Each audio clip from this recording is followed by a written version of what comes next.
Good evening, everybody. This is Bob Macedonio, and welcome to Street Legal. You can hear us every Thursday, 6 p.m. on 103.9 LI News Radio. My firm name, Macedonio and Duncan, we're located on Carlton Avenue in Islip Terrace. And tonight, I'm here with my co-host, Link. Peace, everybody. It's good to be with y'all tonight. We got an interesting show tonight. So it's good that if y'all tuned in right now and if y'all on the live, y'all going to really enjoy what y'all seeing tonight. It's touchy, though. And it's a little touchy subject, but it needs to be addressed, and we need to touch on it. The criminal justice system, Street Legal is where we bring the law and the streets collide, and that's what we're trying to do here, make a little fire. Right. So we got some callers calling in. Also, if you want to call in tonight, let me get that number available to you. You might feel some kind of way and decide you want to call in. So that number will be 631-451-1039. That's 631-451-1039. I'll also say that number throughout the show in case you want to call up and get involved. Tonight our topic, Link, we're going to address, and I know it's been addressed in several studies and throughout the country in both the federal and the state levels, but the differences in the sentences that are received from the white defendants and the minority, that includes the black and the Spanish defendants for the same during and criminal similar cases, crimes. Yeah. And you obviously you grew up as a young black man, and I grew up as a young white man, and we see the differences that within the criminal justice system, the differences in the sentences people have received. And I'm sure there's several reasons for it. So we're going to try to tackle some of those reasons tonight and just see, what's going on. That's a little bit of a recap. I remember coming in doing like the sit-ins when you used to be in court doing what you was doing. I was younger, and I used to just come in there just to see how everything worked. And I remember seeing like people that had the same cases as the cases I had currently had open at that time, being offered like something so much lower than mine. And I was like, I used to be looking at you like, why is this happening? And you used to be looking at me like, well, because this guy, he has connections in this, he comes from this background and these types of different things. And I just think it's interesting that we finally tackling this subject, because this was a question I had for a long time. Yeah, because there's many ways to look at it. Whether you think that there's inherent racism in the system, and that the judges that are there are just inherently racist, and they're going to give the minority community, the blacks or Hispanics, a greater sentence than the whites, or is it the representation you're receiving when you're there before the courts, whether it's the 18B lawyers, which are the lawyers that are assigned by the state, or the legal aid attorneys not fighting for your heart. What do you see as being the problem or the reason why minorities, and it's statistically proven, do get greater sentences for the similar crimes? All right. And this is nationally. This is just not in Suffolk County. We're not picking on Suffolk County. I'm about to go in, so I just want you to know. For those listeners out there, we're not picking on Suffolk County. This is a national problem, both on the federal level and the state level. I'm going to be very real about this. Yeah, that's what I want you to be real. The thing is that they built jail here in the United States as a way to take the released slaves and put them somewhere so that they wouldn't be somewhere invading the society that they were creating for themselves. So they turned so many things that... Hold on. I got to stop you there, because jails and prisons existed way before slavery. Way before slavery. I'm trying to tell you when it became industrialized. Okay, now you're right. It did. You had cowboys back in the days with jails and Indians, all that. The Pilgrims. You go back to the Roman Empire, the Greek Empire. It became a business at some point. It's a business. It was no longer about keeping the community safe, and they found a way to turn it into business. Now, you couldn't just take prominent white people from whatever they was doing and throw them into these cages, because hell would be raised. But you could take these black people, make a crime, and just to walk around with no ID on you back then was a crime. Yeah. So that was a jailable offense. We've long come away from all that. I get that back in No, but you're asking like why did it start like this? It's not that it's just that it hasn't stopped. It hasn't stopped until value is placed on a black life to where they know they can't just snatch you off the street and throw you in jail and keep you in there without there being hella pay. It will continue, because there's no judge who's not already used to the idea of giving a black or underprivileged defendant more time. Because you're saying that the lives are not valued the same as a young white. Can't be. So that's what you're saying. So if I give you a year and I give the white guy 6 months, you know what? The year's no different to him because he's not doing anything anyway.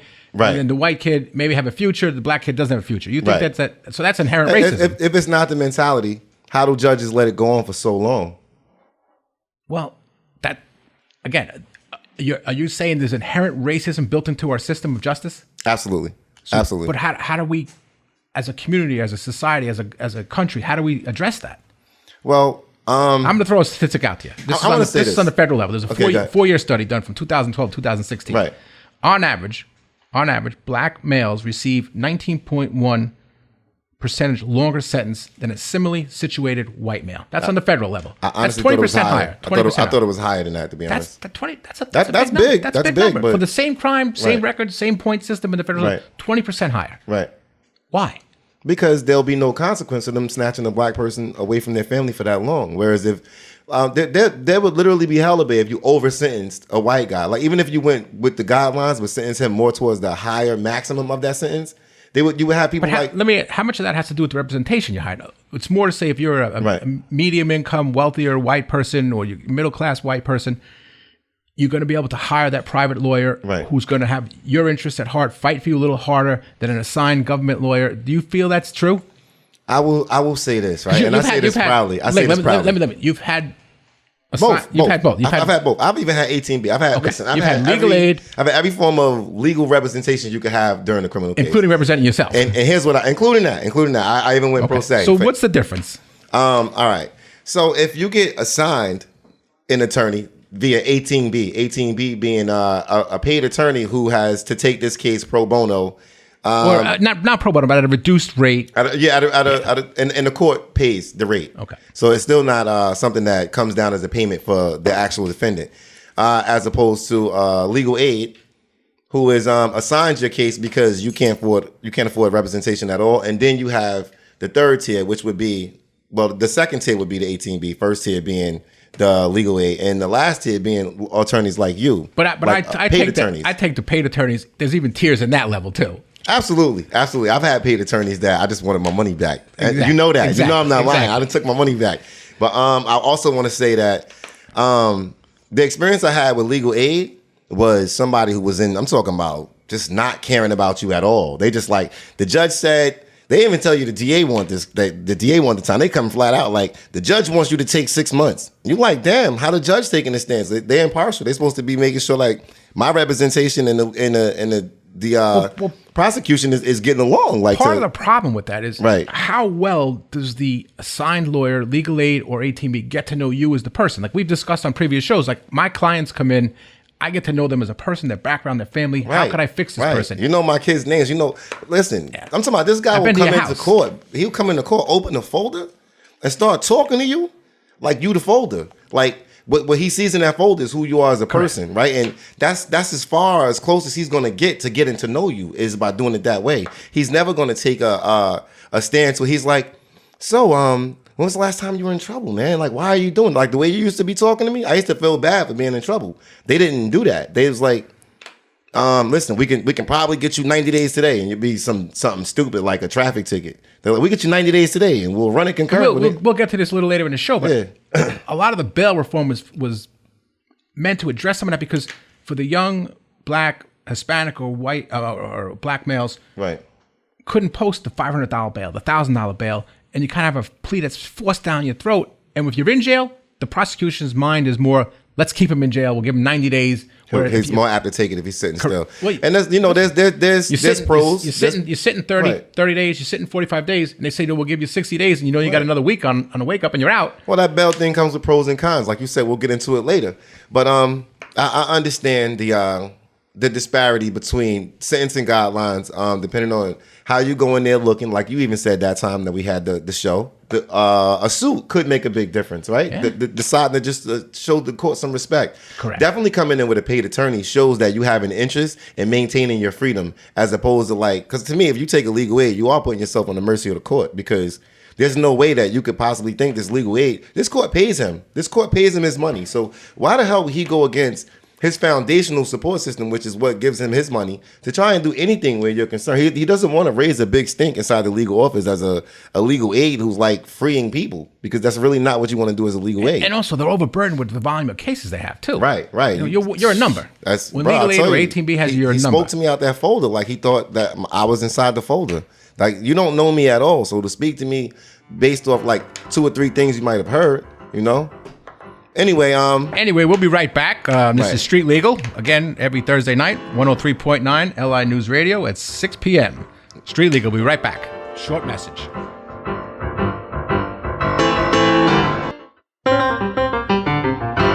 Welcome back, everybody. This is Bob Mastonio. We are here again on Street Legal. You can hear us every Thursday night, 6 p.m. on 103.9 LI News Radio. And again, I'm here with Link. Peace, y'all. And Link, we'll just pick up where we were. We're talking about the sentencing disparities in the minorities that receive as opposed to the similar crimes and similarly situated people in the white community. But I'm going to throw a statistic out here to you. And I know we have a caller online. Right. Among whites, and this is, the incarceration rate, among whites, the rate is 450 per 100,000 people. Wow. Okay? That's a low rate. Right. Among the blacks, you know what that rate is? Probably triple that. 2,306 inmates per 100,000 people.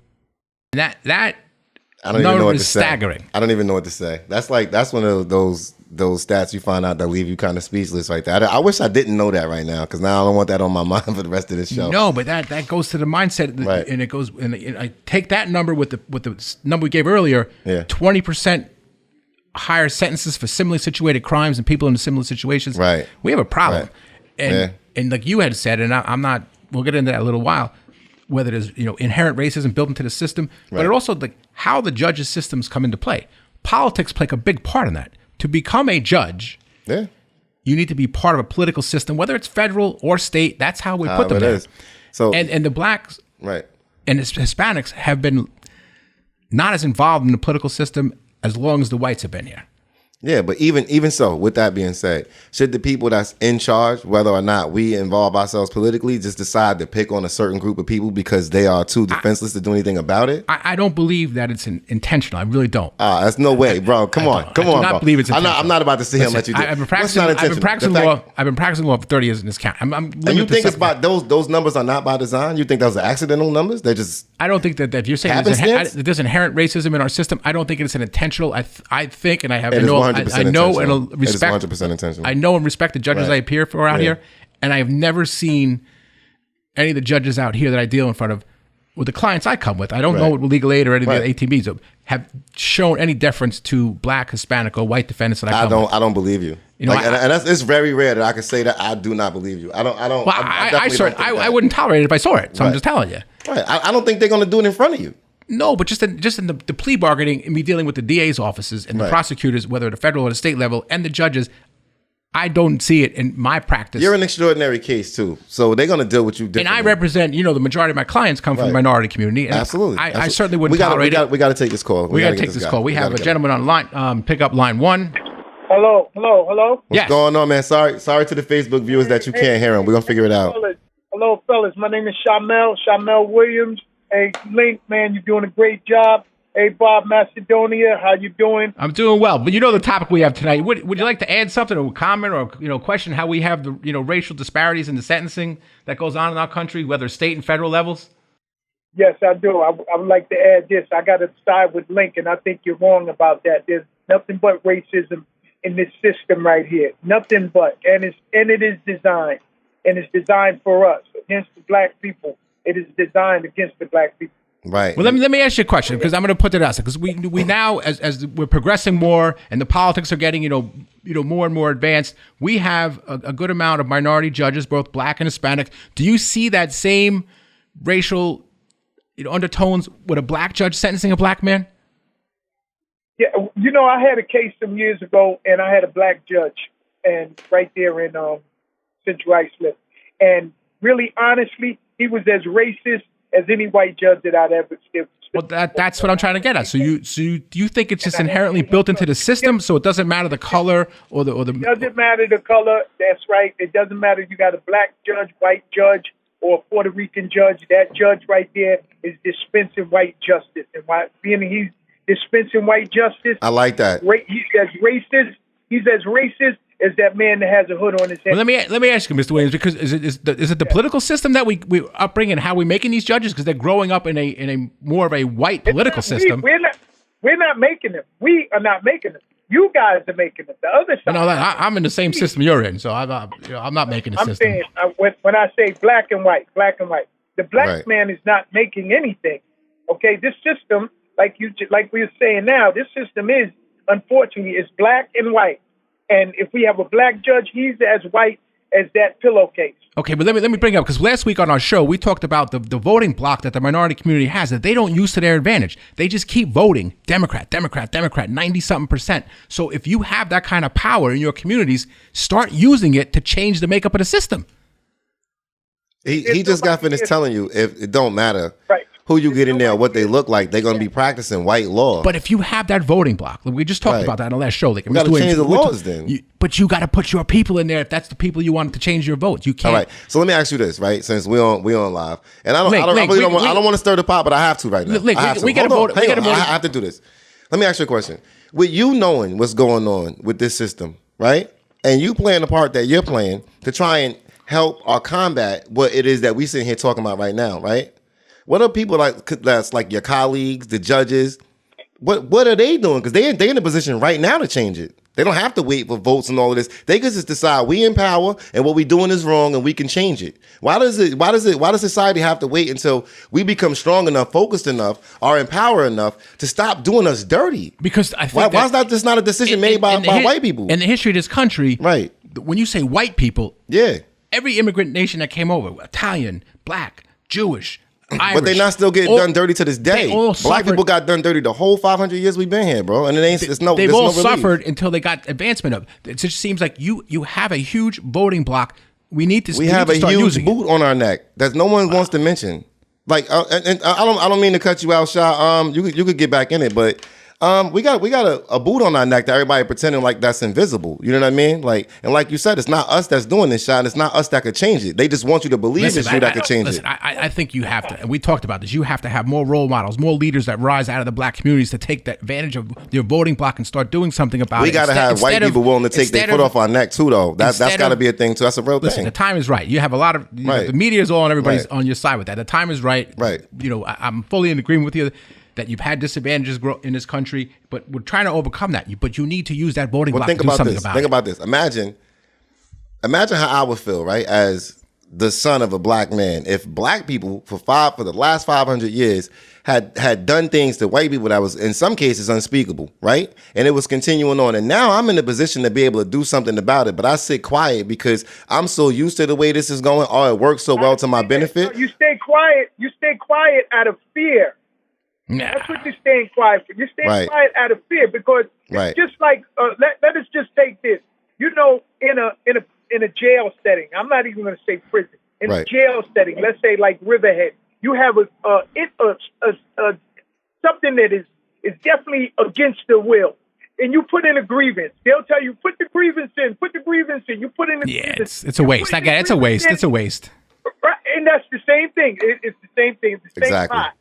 It's exactly the same thing. You put the grievance in, but guess who you're putting it in against? You're putting it against his nephew, his son, his next door neighbor. Right. You're not winning the grievance. My thing is this. Right? Well, let me throw this out to you because the New York Times did an article sometime back, and the article was, do you think police target minority neighborhoods to oppress them?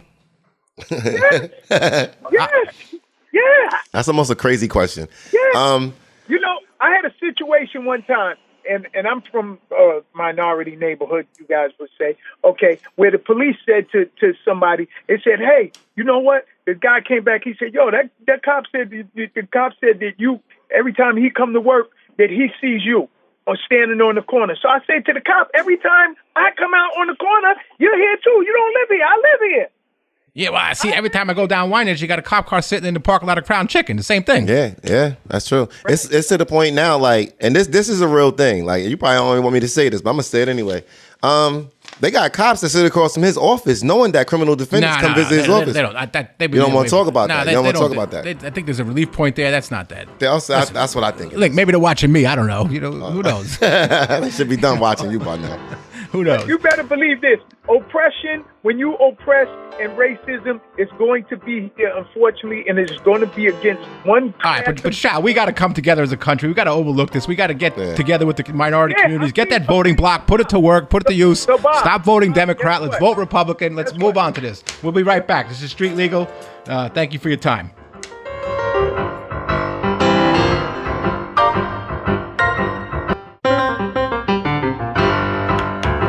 Welcome back, everybody. This is Bob Mastonia. We're here at Street Legal. You can hear us every Thursday night, 6 p.m. on 103.9 LI News Radio. And I'm here with Link. My firm name, Mastonia & Duncan, we're located on 126 Carlton Avenue, Islip Terrace, 631-582-3232. So, Link, let's pick up where we were. We had a little hot topic tonight. And, you and the last caller believe that there's inherent racism built into the system of justice. What do we do? What can we do as a society to start changing that, if that's your belief? Because you're walking into a courtroom, right? Whether you have, and the last caller just said, whether it's a white judge, black judge, Puerto Rican judge, you think that you're going to get slayed because of your color.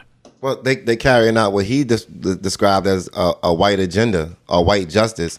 So, but is that person that got to the justice to the bench, to the judge? Did they grow up and did they succeed and step up the ladder in the white system? If he's a judge, hell yeah. There's no other way to do it. We don't have a black system that can promote you to a judge. We don't have one. So he had to do it that way. But we talked about it a little while ago. Get involved in the politics. That's how these judges are made there. Right. And I want to say this, right? Because it's beyond judges. We're talking lawmakers, right? Because what has to be done is we have to repeal these laws that make it so that we stuck in positions so we can't come out of the positions that we in. Well, right? we did that because you had the whole Rockefeller drug laws, which obviously devastated. Oh, you thought that was the only law that affects us? Devastated the minority community. You're an attorney. You have to know better than that, bro. We're affected by almost every law in New York State. This is the reason we make up that 20+% that I thought was pretty high, right? But we make that up because well, you say every law is put in place. Not every law. Grand larceny, petty larceny. You go into Macy's, you steal. How's that law put into effect to punish the minority community? Tell me. Oh, because the minority is going to get more time for doing that same crime as opposed to a white man. But why is the minorities more likely to go in and steal? Because we need it.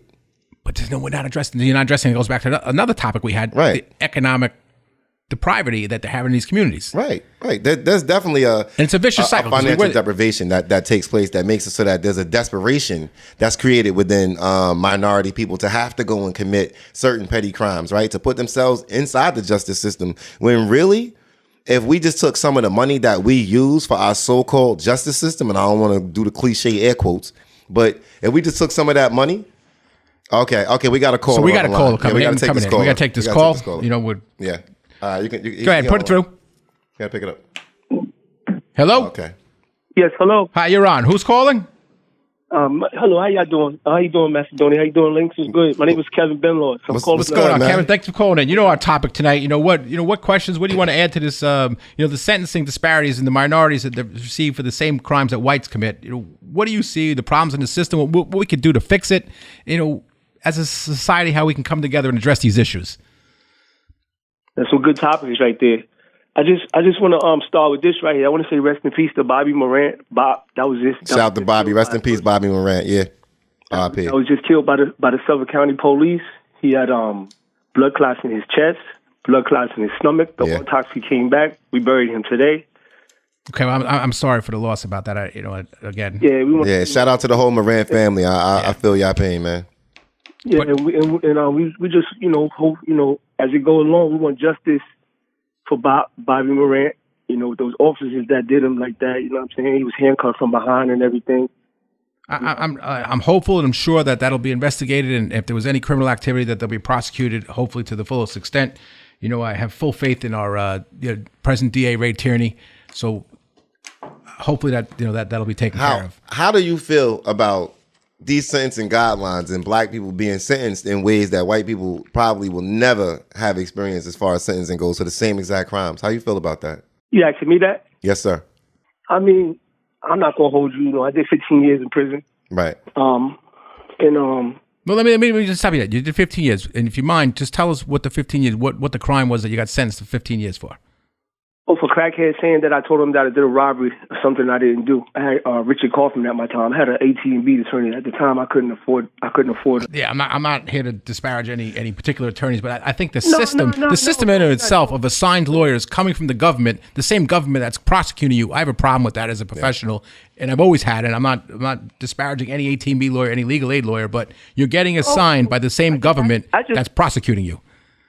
I just had a legal aid for my traffic tickets, and he did a wonderful job. I got to pay $388 before the 16th of September, so you know what I'm saying? He's like, he did a good job. I feel as though he did a good job. And congratulations on being so close to your license. Disparage any lawyers. I just think the system in itself. But I want to hear this, right? Go back to our topic. Yeah. I want to know what is your experience and what is your feelings on because I was in there with you and we seen like people that was white come in for the same crimes we had and we would watch them leave while we had to sit there and do time. So I'm just asking, how did you feel when you had to see that kind of stuff and what do you think about it?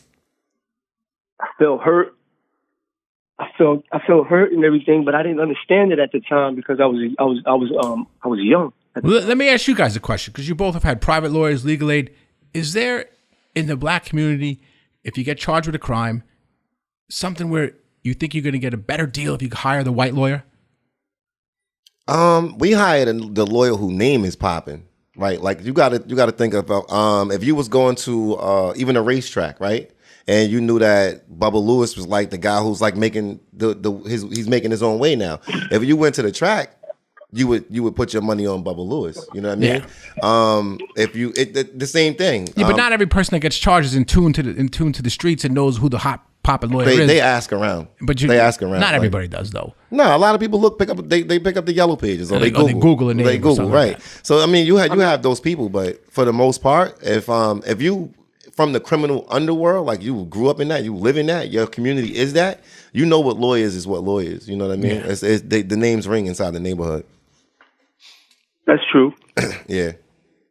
So you think by hiring that person, you're going to get a little better of an outcome? So far, that belief has stood true. So far, that stood true. You know, you get the lawyer you're supposed to, who got some love for you and who understands like how important of a fixture you are in your own home. All right, so we got right. the sentencing disparities out there in the minority community to the whites. We know that you believe there's inherent racism in the system. Mm-hmm. What suggestions of solutions do you have, Link? And then the caller on the line, what suggestions for the solutions? Because, if that's the inherent belief that the minority communities have, what can we do as a society to address these issues? We could first start by getting you to admit that there is inherent racism inside of our system. We could get you to admit that. Don't swallow hard. If we can get you to admit that, then we could probably go a little bit further. But if you're going to sit and say, well, you believe, no, you work in it. You don't believe that? I don't see it because I don't let it go on in my cases. Okay. I don't see it in my individual practice. What I do with my clients, right. I don't see the disparage between the minority clients and the white clients that I'm getting on the similar crimes. I won't tolerate it. I don't see it, and I don't know what goes on across the board. Right. So in my personal experience, in my firm, and my partner and I, and previous partner, we did not look at the color of our clients. We looked, go in. It's and try not to get the you. best We outcome, talking about the system, and we didn't tolerate. Right. I would not feel like I did my job if a white guy got probation and a black guy got a year in jail for the same crime, same sentence. I'm not doing my job then. Yeah, and I didn't let it happen. You don't count.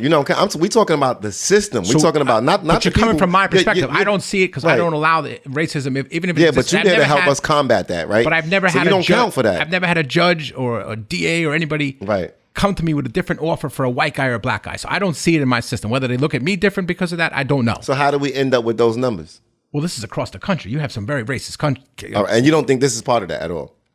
I'm not. Maybe we're a little less here, but we have some very racist states and jurisdictions in this country. You can't get those kind of numbers unless everybody's involved, bro. You have to have involvement from everybody to have those numbers that high, and it's got to be something that's understood that's happening. Well, here's one statistic. A solution for me: whites are more likely to hire a private attorney than Latinos or blacks. Okay, that's strictly financial, right?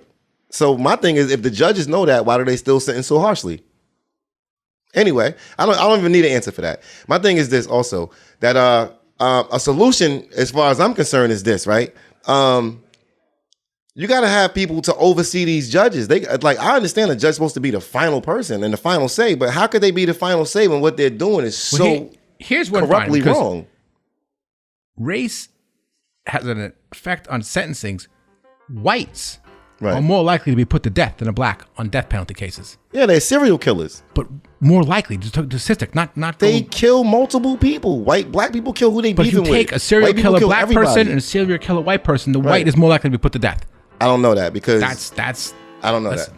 It's by state anyway. Okay. Anyway, we'll be right back. This is Street Legal. After the short commercial. We appreciate you listening tonight.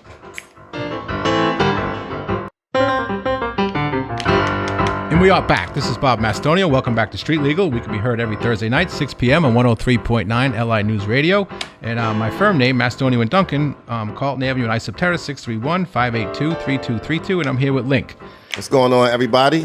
Just to pick up. I think we got a hot topic tonight. You know, you and I agree on some things, disagree on some things, but where'd you want to pick up? I don't think tonight I'm agreeing with nothing that you're saying, bro, because you playing this role like you standing up for society. I'm not standing up for society. I'm just trying to, from my eyes, how I view it, I can't see it through your eyes. And I have to give you that. I have to give you that. As much as I really want to, because I really want to use tonight to drill the system. I do. I want to get it back. Listen, I want you to drill the system because your perspective, my perspective, that's why we have the show. Right. I can't see through your eyes. You can't see through my eyes. That's a fact. But both of our perspectives matter. Yes, absolutely, they matter. And I'm never going to walk. I'm never going to walk into the courtroom as a black man. You're never going to walk into the courtroom as a white man. No, ever. It's not going to happen. No, but I can share my experiences with you, and you can experience my experiences with me. Correct. And understand. And so that's pretty much what we're trying to bring to every viewer, every listener. But a solution. What would you think a solution to this would be outside of saying voting, which is like? But that's where it starts. It's 20 years down the line. We got to wait another 20 years before we get some change because we got to wait for the people to go into office. Why won't white people just stop right now and just be like, you know what we've been doing is wrong? Because white people looking at it through their own eyes. They don't see the problem that you're seeing. So you're trying to put your perspective on people that have never been in the system, been part of the criminal justice system, been arrested, been in the courtroom. But they understand it. They understand what's happening to us. They understand their perspective, which they think is reality. It is reality. They made that our reality. That's reality. That's what reality is. But how many white people in this country never even interact or spoken to a black person? I don't know. I'm assuming in rural parts of this country where you don't have like inner cities and stuff like that white people are very privatized and probably don't run into any black people. So they're going to only see things from their perspective. We have a racial makeup here in the Suffolk County, and thank God we have Hispanics, we have whites, we have blacks, we have Puerto Ricans, Jews, we have everybody here. So we all mix together. All our kids go to school together. So we have a little bit more of a melting pot here in New York than other places, and that's what makes us a great state. So this statistics come across the country. I can't see through your eyes. You can't see through my eyes. But we have to somehow address the system if that's the way the minority community is feeling. My thing is this, right? It has to be you understand what you're doing as a system to certain people in certain societies that have been created here, right? And it's not that you can just say, well, we don't even know we're doing it. And then, like, what are we supposed to do? Just continue to take it? You can't say we don't know we're doing it. It's by design. On one of our prior shows, and we'll have him back on the show here, we had a gentleman, we're not going to use his name tonight, but that he's one of the case managers at the JDP program, which is a judicial diversion program. Right. He said in his program, he sees a difference of the acceptance level and the way people are treated in the judicial diversion program, which is the drug program to help people get out of drugs and off of criminal convictions and into the system. Right. So he's in the system, he sees the problems, and they're trying to address it there. We need, I say we, meaning the minority communities need to come together and start using the voting power. We don't have 20 more years. What will happen in the minority community is the frustration will add, you'll riot before we wait another 20 years When you build a house, you don't snap your fingers and the house don't go up. You got to start one brick at a time. I'm going to repeat what I said because what will happen in the minority community is we will riot and tear this place up before we go for another 20 years of it. What's going on now? Like, our children are less apt to put up with what we put up with from white people. Like, you got to see the way these kids is running around here right now shooting each other at 12, 13 years old. They don't care if you white, black, nothing. But they will put a bullet in you. And so because these kind of people are... Yeah, but black on black crime is higher than white on black crime or black on white crime. We got a call. We got to take this call. You can put Go ahead, put the call through. Who do we have on the line? LaToya? Hey. What's up, lady? LaToya, who do we have on here? I wanted to give y'all a shout out and tell y'all that y'all are doing a great job. Thank you so much. We appreciate that. We appreciate it. But you hear our topic tonight, how the disparity in the sentencing in the minority communities. What's your feeling and take on that? Your experiences with the system, and what do you think we need to do to address some of the underlying problems? First, I wanted to address the black on black crime thing. Okay. Devon's here with me too. Tell him I said what's up. I was trying to call him. Yeah. Salute. Salute. Yeah, so I don't believe in that. Because if a white person commits a crime against a white person in a white neighborhood, they don't make this big thing called white on white crime. But if a black person commits a crime in a black neighborhood against a black person, there's this whole thing called black on black crime. Yeah, because that gives white people a reason or an excuse to say, well, we didn't have anything to do with that. That was a black man killing another black man. I think crime is reported pretty evenly throughout the communities. I don't think, white on white or black on white, black on white or black on black crimes. So I don't even like using that phrase. Right, right. Well, I don't think there's a such thing as black on black crime either. I think that white people commit crimes against every color, black people commit crimes against every color, but as long as you can say black on black, that does include the exclusion of white people. So they can say this is something that we didn't do. You did this to you. So while you're complaining about all the things we do, why don't you also complain about what you're doing to yourselves? Because they love that narrative. Meanwhile, hatred, violence, and all these other things were taught to us by someone. And if we came up in this country, who taught us those things? But I don't want to get into that. Yeah, I don't really want to get into that. I just wanted to bring that up. I want to touch on it. But, we got some underlying issues. We're going to try to address them. And we understand, the way this country was formed, and it was formed by, whites, obviously. And we've all had our problems with the system. When each generation came over with whatever country they were from, we've all addressed a certain sense of racism. Right. Whether it's just not the color of your skin. But look at the way, even yo, Devon, I got to use your name right now, because even the way, the system uses its power unjustly. We watched the outgoing DA have officers put on district attorney's jackets and go and get Devon for a court case, and a date that he did not miss. I was there with him for the court case that he got assigned, and they arrested him before that court date and said that he had a warrant. And you know what, Link? The system worked. Yeah. The system worked. He was found not guilty. Yeah, but $30,000 later, who even has that? I get that, but that happens to people. I'm traumatized and homeless right now, man. Right, he's homeless as a result of that. He's home with nothing. He don't have his car. He don't have his money. He don't have his home. So the system could just take a black man off. That's what I was trying to tell you. What you can't do to a white man. Well, Link, on that note, look what they're doing to Donald Trump.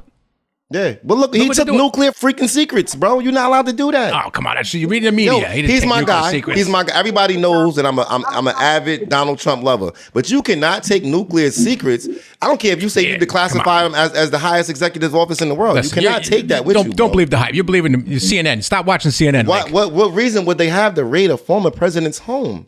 What reason do you have to make up the Russian collusion thing and a dossier written and FBI investigated? That was all BS too. But that was planted. That was planted. We're talking about saying it's the same consistency. They're going after Trump and his family like they never have. Why didn't they go after Hillary Clinton? Why don't they go after Joe Biden? What about the son's laptop? All the money, the millions and millions of dollars these people made. Why don't they raid his house? I don't know. I don't even have time for angry Republicans. I'm really just trying to figure out what we could do to make sure they also came to our house with a fake warrant. That's what I'm saying. And they came with district attorney's jackets for a warrant that did not exist. Like the man did not miss a court date. The voters of Suffolk County overwhelmingly rejected Tim Sinney, thank God, and he's out of here. So, he gone. It was a one-term blip in the past. We have a gentleman in there that I don't think will ever operate like that. Shout out to Ray Taney, too, our Suffolk County district attorney. Shout out to you, Ray Taney. Yeah, Ray, you're doing a great job, and we appreciate all your hard work. But Ray Taney, hopefully he can restore what was taken back from us, Mr. Macedonio and Link. Yeah. I really want to get your take. We need to get the voting block. I keep going back to the voting, and Link say we don't have 20 years. We don't have 20 years. You got to start now. You build piece by piece by piece. That's how we get things changed in this country. That's the way it's always been changed in this country. You can't snap your fingers and have things change overnight. We have to start building it, and you build momentum, and that's how we get the system to change. Also, if you notice when George Floyd was killed, so many different things changed because everybody erupted at one time. So if we also can see that as an instant method, why would we take that 20-year path? We're not going to. Who would decide to do that? You had George Floyd, which you took a horrific event, and you went to the extent where the minority crews were looting, robbing Gucci. Right, and we're going to do more of that because we don't got 20 years. How does that address the problem? Hello, look how many different things happen. We have mandatory police cameras now. Right? As a result of this, we have so many different things that happened that was born from that. That it really was. Anyway. Ladies and gentlemen, we will be back. This is Bob Macedonio. Thank you for listening to Street Legal. We're here every Thursday night, 6 p.m., 103.9 LI News Radio. Macedonio and Duncan is my firm name, 631-582-3232. And we look forward to you calling us. We represent any minority, any person, any white, black, Spanish. We don't care. We represent you all. We will do the best we can for you. You want to stay free? Call B.O.B.